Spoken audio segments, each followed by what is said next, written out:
Oh, I saw this online. It's an oven-baked chicken fajita. And I kind of had a hankering for something different, so I thought I'd try this. So the first thing we need is a lasagna pan. Let me tell you right now, that one was just a little too big. It worked, but a little smaller would work better. So you got to put some oil in. That's about 3 tablespoons of oil, followed by 3 medium onions, all chopped up. And we give that a little mix around with the oil. Next up is 5 chopped up peppers. You know, I made different colors, make it look pretty. And then we gave them a mix up in with the onions. But that's not all we're going to throw in. Next up is chicken breast. Now, the recipe called for 4 chicken breasts. I had 2. They were ginormous. And I chopped them up. That seemed like just about the right amount. I also threw in 2 tablespoons of fajita seasoning. I found a little bit of pepper and maybe a little more spice would have worked out. This was really a mild dish by the time we were done. And we're going to mix that all up and around. Oh, by the way, you want your oven set at 400 because this is going to go into the oven and we're going to let that cook down for a little while.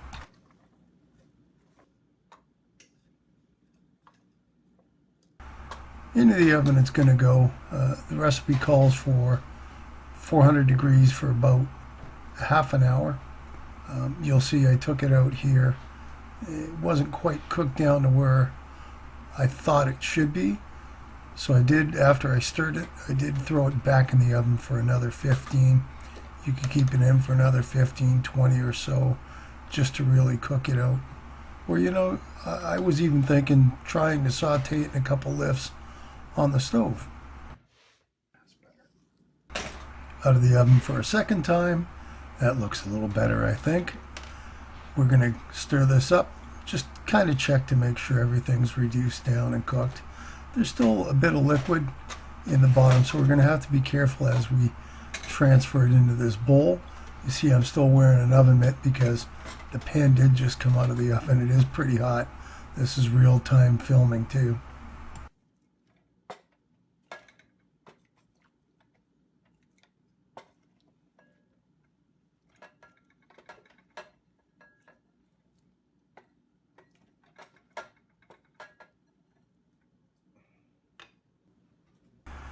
The next step is I've already washed this pan out to use again.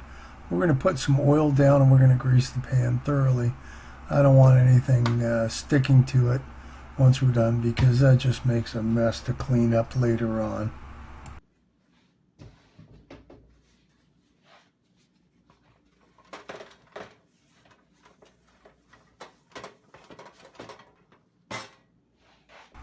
The fun part is now with the tortillas. Now I'm using medium tortillas here, and that's what the recipe called for.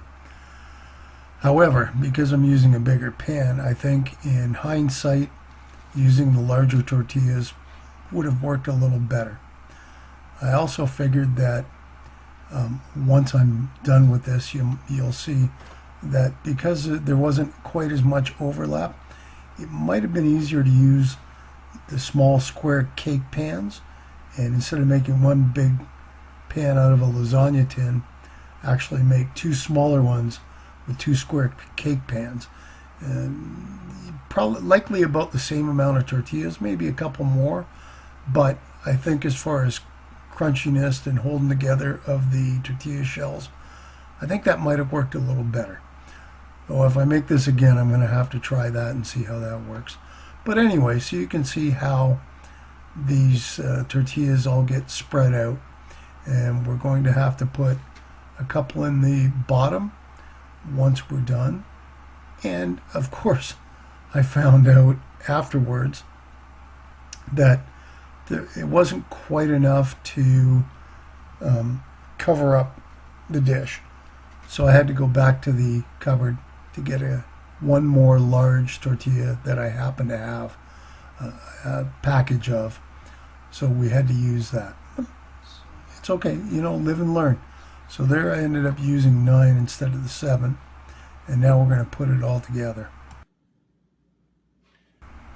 Now we start assembling. So the first ingredient is 2 cups of cheese. You spread that out on the bottom. It's cheddar. I didn't have enough cheddar to do it. I had a mixed cheese, shredded cheese, so I used that. You can see the chunks of cheddar I had. I'm not very good at measuring out 2 cups apparently, because I had to go back to the well to get a little more cheese to throw into the bottom layer. So we did that, and you want to spread it out as evenly as you can, you know, just so it's not all clumpy in one spot and everyone gets a good taste of cheese. So the next thing we're going to do is we're going to take half of the onion, pepper, and chicken mixture. You can see it's still steaming because it hasn't really been out of the oven that long. And then we're going to spread that out nice and even too.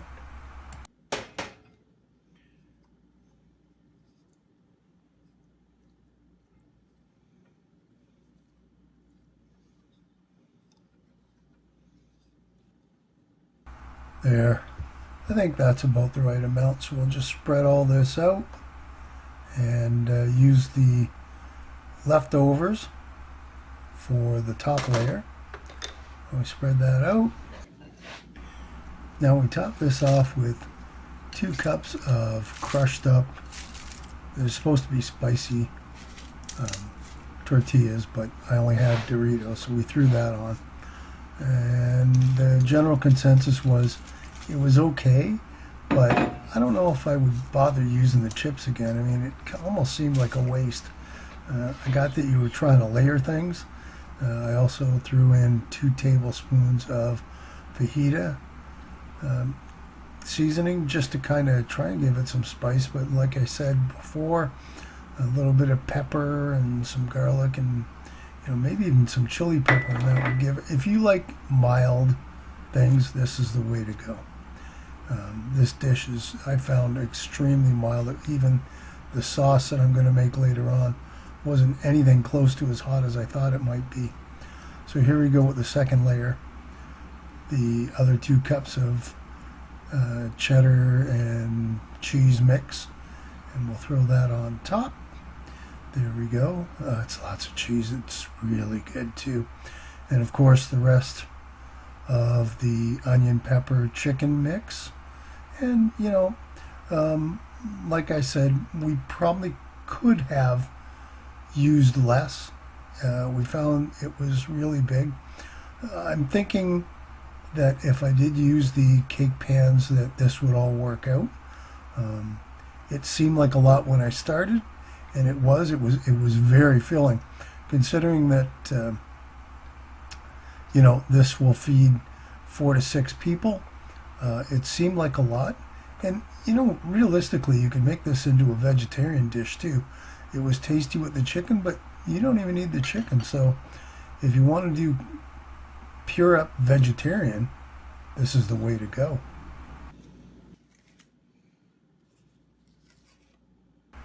And we put our last 2 tortillas on the top thusly, and then the idea is we're going to fold it over like I'm doing there. Not quite successfully, because I came to realize fairly quickly that I needed more. So we go back into the cupboard, and thankfully I had a package of large tortillas, so I grabbed one, cut it in half, and that helped me kind of cover everything up.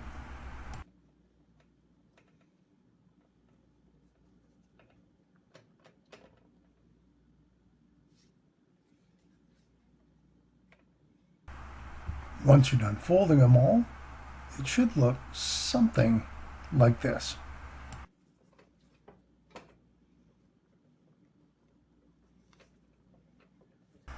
The last thing you're going to want to find is a pan, or in my case I found a cookie sheet. You're going to place it over top just so the tortillas don't bounce back up while they're cooking, because eventually they'll keep their form. Now you're going to put it in the oven, and you're going to cook this at 350 for about a half an hour, and there you go. Out of the oven they come. Doesn't that look nice and golden brown and yummy? It smells really good too. So you have to let this cool down, and while we're letting it cool down, we're going to make a dip. So it's a fairly simple dip. And once again, it's very mild too. I really thought it would be a little spicier than it was. But you're going to need 2 cups of sour cream, which of course we have right there, nummy nummy, and about 2/3 a cup of mayonnaise, not salad dressing, mayonnaise. You could go a little less, I guess it would work. I found that this was just enough sauce for everything. Oh, and 1 big tablespoon of honey, and it does make it a little sweet, and that's okay. And by the way, that honey, really good. Comes from a friend of mine, Al, and his 2 kids, Emma and Matthew. E&M honey. It is fantastic. So just a little plug for them.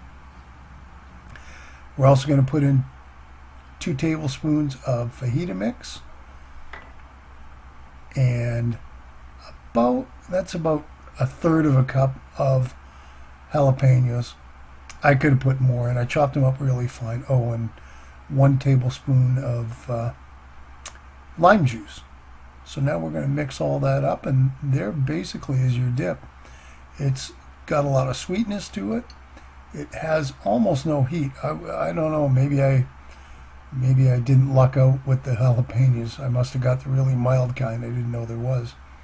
So we're going to take this mixture, we're going to put it in a bowl just to make it easier to use while we're eating.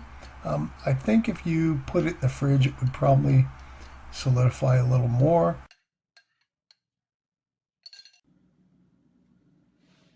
There you have it.